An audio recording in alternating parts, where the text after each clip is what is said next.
A revista Saúde em Debate do SEBS, Centro Brasileiro de Estudos de Saúde, lançou um número especial em outubro de 2020 chamado Retratos da Reforma Psiquiátrica Brasileira, que foi um dos mais expressivos movimentos de transformação na área de saúde do país nas últimas 4 décadas. Inspirado por essa iniciativa, o Bate-Papo na Saúde de hoje vai falar sobre a humanização da saúde mental no Brasil. Nosso primeiro convidado é Felipe Magaldi, antropólogo social do Museu Nacional da UFRJ e autor do livro Mania de Liberdade, Nise da Silveira e a humanização da saúde mental no Brasil. Seja bem-vindo, Felipe. Bom dia, obrigado pelo convite, um prazer estar aqui de novo. Queria pedir para você mostrar a capa do livro, para a gente ver a beleza que ficou e também para a gente já ter a imagem da Nise Silveira conosco aqui. Enquanto isso, eu vou lembrar que a Nise se formou em medicina em 1926 na Bahia. Foi a única mulher em uma turma de 157 rapazes. E mais tarde, ela abraçou a psiquiatria. Queria que você começasse contando para a gente como é que se deu essa aproximação dela da psiquiatria, para a gente entender que mundo ela encontrou quando começou a exercer a psiquiatria. A aproximação dela com a psiquiatria começa na própria formação dela na Faculdade de Medicina da Bahia, quando ela começa a se interessar pela criminologia, que era uma disciplina que justamente nesse período histórico, né, anos 20, de modo geral, na primeira metade do século 20, conjugava o interesse das questões sociais com a questão médica. Então, esse interesse foi importante, que foi o tema do trabalho de conclusão de curso dela, que é às vezes chamado de tese, né, na época, ensaio sobre a criminalidade da mulher na Bahia. Esse trabalho já trazia um interesse que conjugava questões relativas às ciências naturais e às ciências sociais humanas, né? E esse interesse vai desenvolvendo ao redor da trajetória dela, sobretudo quando ela vem ao Rio de Janeiro e trabalha com o Antônio Austregésilo, que é considerado um dos pais fundadores da neurologia brasileira. Nesse momento, sim, ela vai se aproximar ainda mais da ciência psiquiátrica a partir da prática do estágio dela, que ela faz ali. E, finalmente, por incentivo do Antônio, ela é aprovada em concurso público para trabalhar no Hospital Nacional de Alienados, que é justamente ali na Praia Vermelha. Aí sim ela vai começar a ser uma psiquiatra stricto sensu, digamos assim, e trabalhar com esse mundo, que era um mundo muito diferente do mundo da psiquiatria atual. Era um mundo que antecedia a reforma psiquiátrica e antecedia também a psicofarmacologia, que surge só em 1952. Os modernos fármacos psiquiátricos que estão usados atualmente não existiam. Então, o tratamento psiquiátrico era principalmente feito através do isolamento, né, na estrutura manicomial, e dos métodos fisicalistas de tratamento, a eletroconvulsoterapia, o eletrochoque, a lobotomia, a injeção de insulina, entre outros. Então, esse foi o mundo no qual ela se formou em psiquiatria.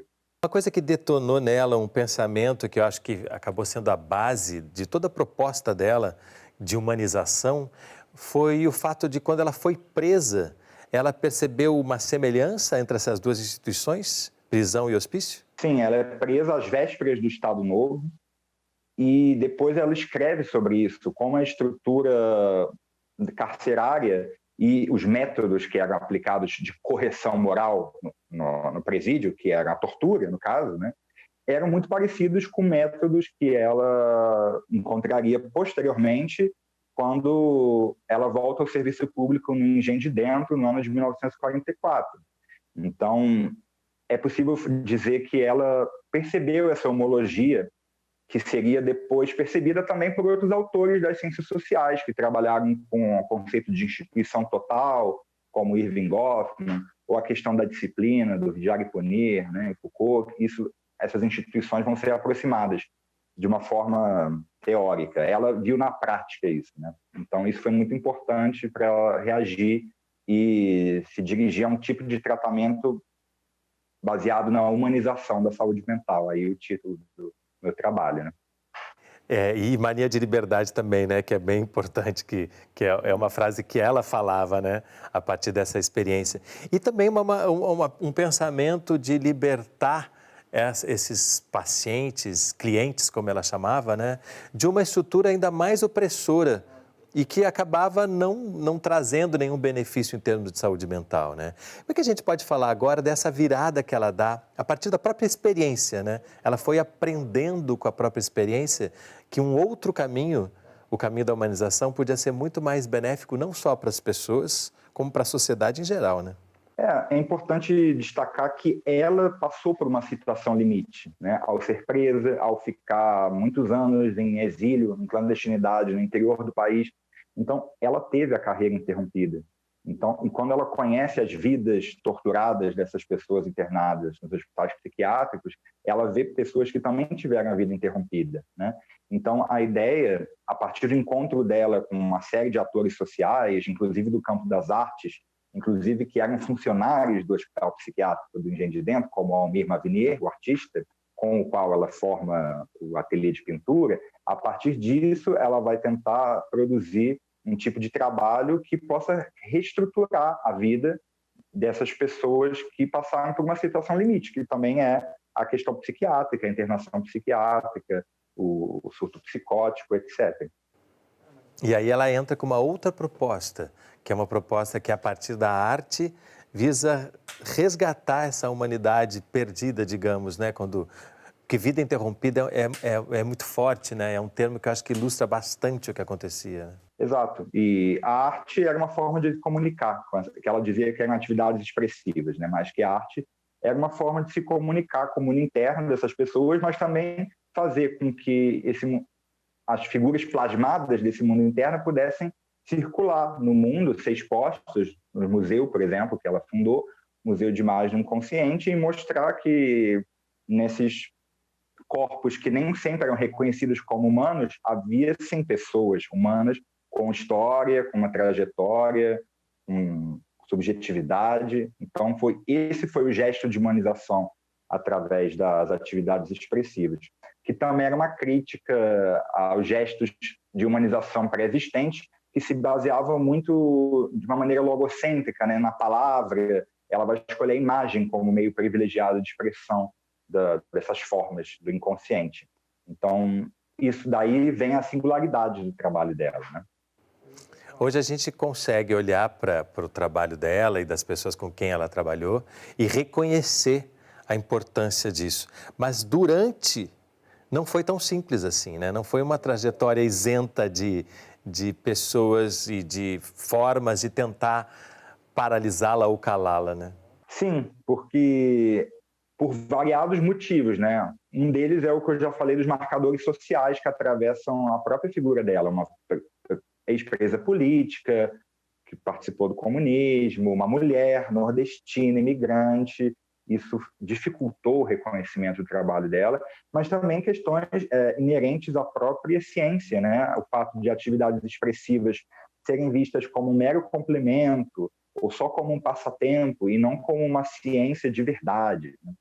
Sendo que todo o trabalho dela era super baseado numa reflexão, elaborada reflexão filosófica e científica sobre a natureza humana, sobre a natureza dos transtornos mentais, sobre a questão do afeto.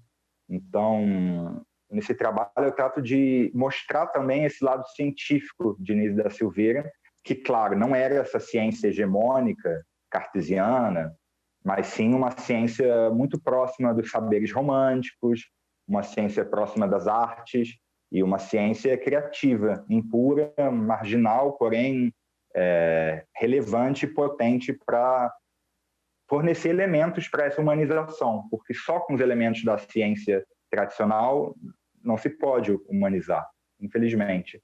A ciência tradicional, se ela não se comunica com os outros campos do saber, ela permanece isolada e as formas de tratamento que ela propõe também trazem as marcas desse isolamento, do individualismo, da ideia de que não é necessário relação para um processo de cura. Então, vai bastante nesse sentido o trabalho dela de humanização, né, dessa mistura de saberes. E foi tão potente naquele momento que ela consegue, inclusive, uma ponte com Jung, que era uma figura de proa, digamos, né, quando a gente pensa nessa outra forma de lidar com a saúde mental, né? Sim, e é interessante também que a relação com Jung também traz as marcas desse lugar movediço que ela tem nas ciências, na medida em que Jung também era um dissidente, né, um dissidente da psicanálise freudiana, e uma pessoa cuja obra nunca foi plenamente aceita dentro dessa ciência mais tradicional da biomedicina, que o via como um místico, como um charlatão. Na verdade, ele criava um saber original, assim como Nise da Silveira. Ele lá na Suíça, né, no Instituto C.G. Jung, onde ela estagiou, embora não se formou, não trouxe um diploma de lá, e ela aqui no Hospital Psiquiátrico do Engenho de Dentro e também em outras atividades que ela preconizava, como o grupo de estudos C.G. Jung, né, e o grupo de estudos do Museu de Imagens do Inconsciente. Então, a natureza da relação dela com Jung é interessante por isso. E aí você já começou a desenhar o que você apontou como o mundo Nise, né? Que é algo que sobrevive a ela, né? O mundo Nise tem a ver com esse grupo, conjunto super heterogêneo de pessoas, instituições, objetos, pinturas, livros, documentários, documentos, que vai se formando com e através, ao mesmo tempo, da trajetória de vida dela, sobretudo a partir do encontro com Irma Vignier, né, esse artista plástico que trabalhava no Engenho de Dentro, e com ela vai fundar o Ateliê de Atividades Expressivas.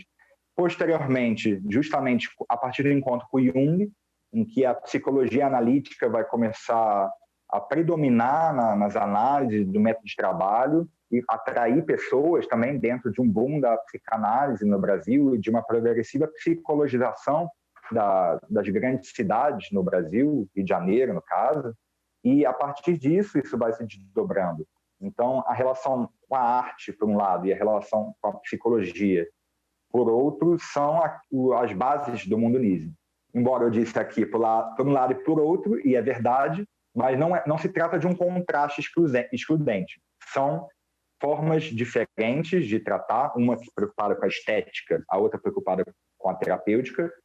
Elas podem se entrecruzar e elas podem também se separar. E isso é muito interessante e fascinante de ver ao longo justamente do desenvolvimento da trajetória de Nise da Silveira, como ela se envolveu com diversos artistas do campo do teatro, inclusive, né, Rubens Correia, ao mesmo tempo que esteve muito preocupada com a questão terapêutica, né, como isso é se colocar no caminho da cura, da formas e expressões é se colocar no caminho da cura. E para isso não importa se é bonito, se é feio, não importa tanto a estética. Um rabisco também pode ser terapêutico, dependendo da maneira como é realizado. Aí vou pedir de novo para você mostrar outra vez a capa do livro, porque eu acho que é um privilégio a gente ter Nise da Silveira ontem, hoje e amanhã, que é o que seu livro mostra, né? A obra dela sobrevive a ela, então a gente ainda pode entrar em contato com o que ela nos legou e continuar apostando na humanização da saúde mental. Parabéns pelo livro e obrigado pela presença aqui conosco hoje. Obrigado a você. Espero que esse livro circule e que seja lido para que Nise seja livre, como propõe o livro, né? Mania de liberdade. Perfeito. Obrigado, Felipe. O bate-papo vai fazer um breve intervalo e volta já, ainda falando sobre humanização da saúde mental no Brasil. Não sai daí.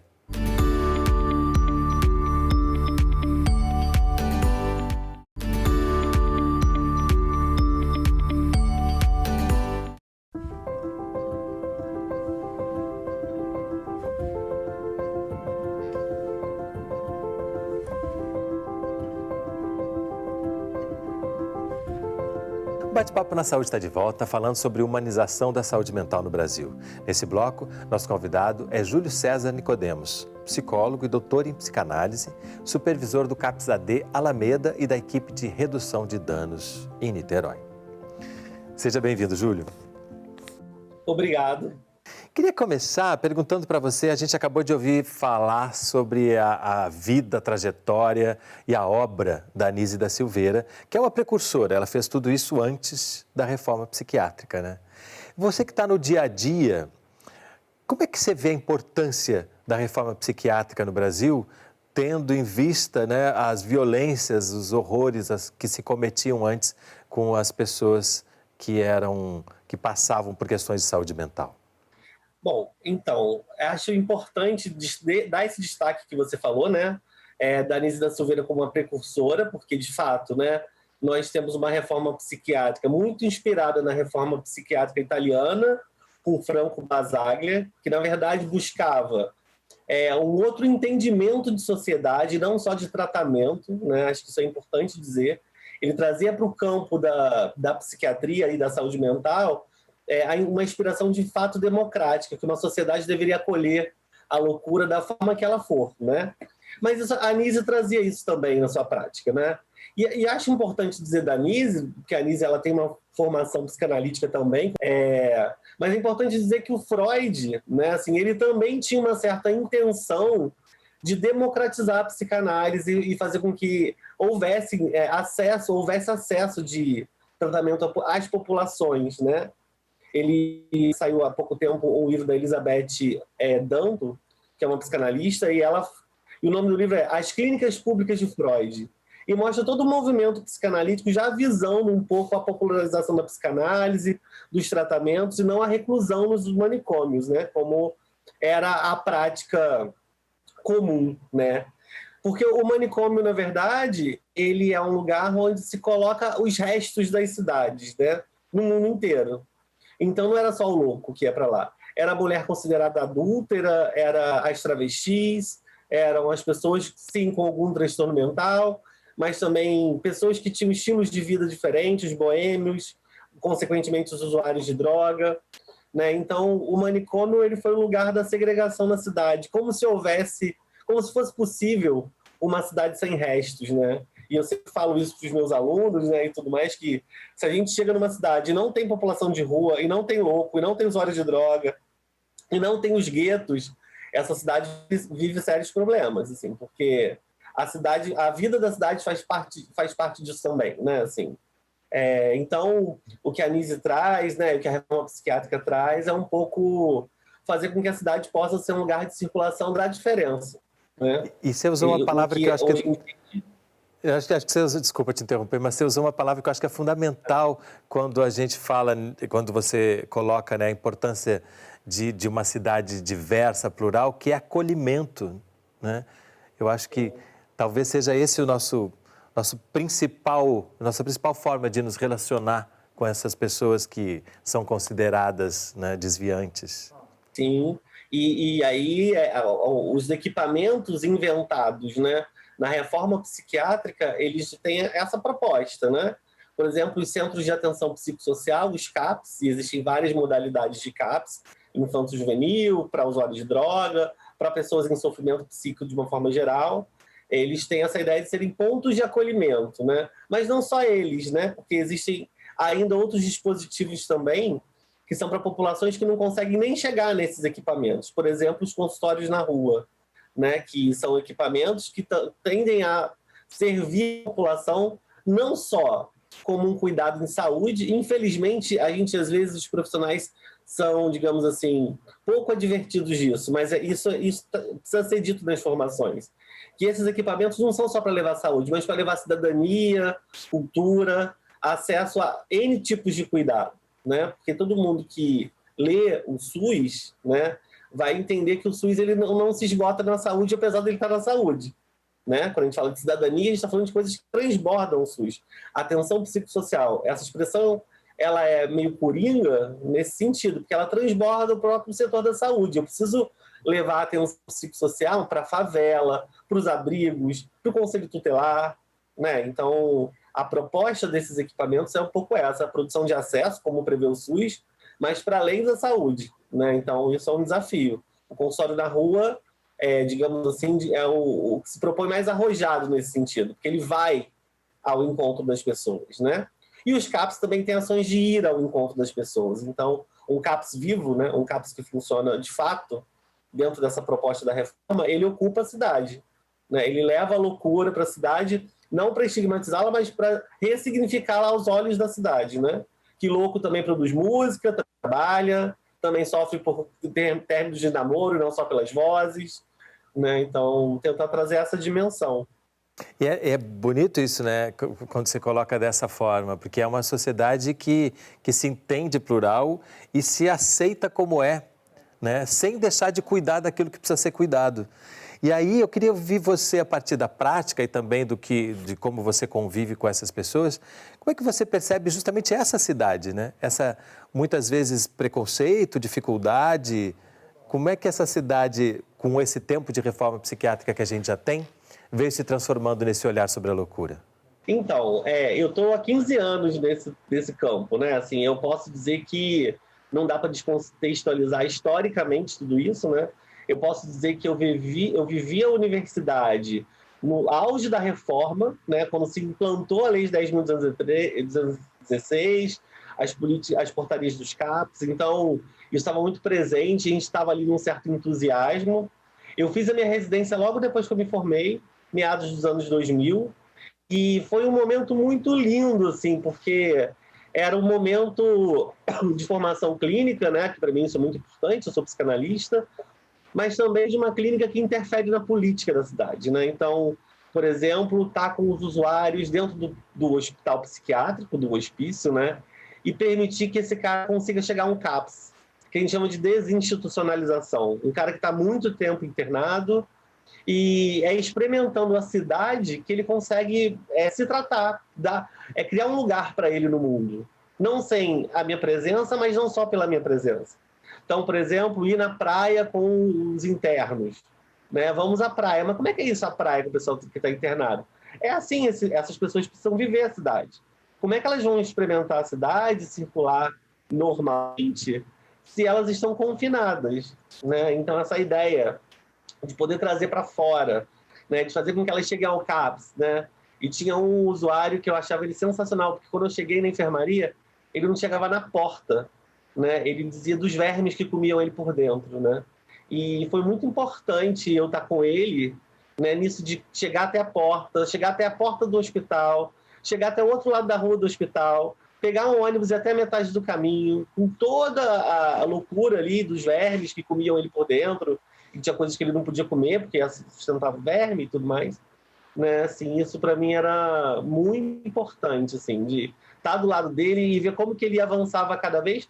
Ele se foi um exemplo, mas eu poderia ficar aqui falando o dia inteiro de outros exemplos que usavam a cidade no banco também, né? Assim, como que é um lugar que não foi feito para os loucos, né? Os bancos, né? Aliás, os bancos foi feito para muito poucas pessoas, né? Então, estar com esses caras dentro desses lugares é uma intervenção. É uma intervenção para ele e é uma intervenção também para esses lugares, né?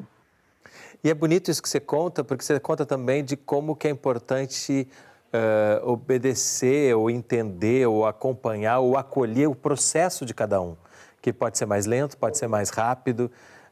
Isso que eu acho que a gente está falando quando fala de humanização. Isso. Eu acho que é tomar cada um no seu nível singular, né? Assim, entender que cada um pode o que ele pode construir ali na vida dele, né? E o que a loucura dele também permite. A nossa loucura está o tempo todo aí, né? Ora está contra a gente, ora está a nosso favor, né? Isso é assim na nossa vida, né? Para ele, era só possível chegar até ali, né? Mas depois foi possível, né? Ali, depois de um ano, indo até a porta, chegar até a porta do hospital, depois de um ano mais a porta do outro lado da rua, porque a internação, né? E não é à toa que a luta antimanicomial ela vem com essa bandeira de acabar com os manicômios. Não que às vezes a gente não precise de algum acolhimento, né, importante, um acolhimento mais diário, né, porque às vezes, e por isso a gente tem os CAPS 3, são CAPS que têm leitos, né, de acolhimento para 72 horas, né, porque às vezes o cara precisa mesmo de uma contenção. Mas a gente entende que o manicômio, da forma que ele funciona, homogeneizando as pessoas, perdendo a singularidade das pessoas, ele é produtor de adoecimento, e um adoecimento muito maior do que qualquer esquizofrenia e tudo mais, né? Então, é a loucura somada ao confinamento, né? O que a Anísia da Silveira, por exemplo, verifica assim quando ela compara aí o presídio com o hospital. O presídio, e a gente está vivendo um pouco isso, né? Nesse confinamento da quarentena, muitas vezes, a gente tem horas que a gente adoece, né? A gente precisa do outro. Né? Então, isso é muito importante, né? A gente considerar que todos nós temos direito ao outro, ao convívio com o outro. Obrigado pela presença. Parabéns pelo seu trabalho no dia a dia. né? Porque a gente sabe que Obrigado. o quanto é importante, né, se dedicar a isso tudo que a gente colocou aqui. Não é simples, porque envolve muito sentimento, né? Então, obrigado por estar aqui conosco hoje. Obrigado, Renato. Até a próxima. Tchau, tchau. E o Bate-Papo na Saúde de hoje fica por aqui. A gente se vê no próximo programa com mais um assunto que tem tudo a ver com a sua saúde. Até lá!